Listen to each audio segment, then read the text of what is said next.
Welcome, in front of me I have EssentielB HeYou 60, and today I'll show you how you can switch off or switch on this smartphone.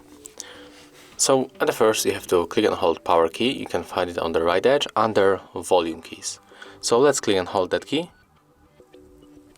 Right now we can release and then just click power off. Click OK to confirm. And as you can see, after a few moments our device is turned off. And right now if you want to power on this device, you have to do the same. So click and hold power key for a few seconds. When you feel vibration, you can release that key. Oh, it was probably the vibration that confirmed that device is turned off. So the device will be turned off when you feel vibration. And right now we can try to turn it on. So click and hold power key after you feel the vibration.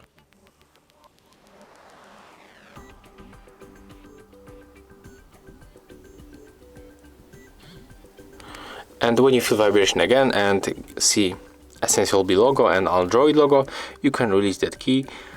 So as you can see, it's very simple. If you find this tutorial useful, remember to leave a like, comment and subscribe to our channel.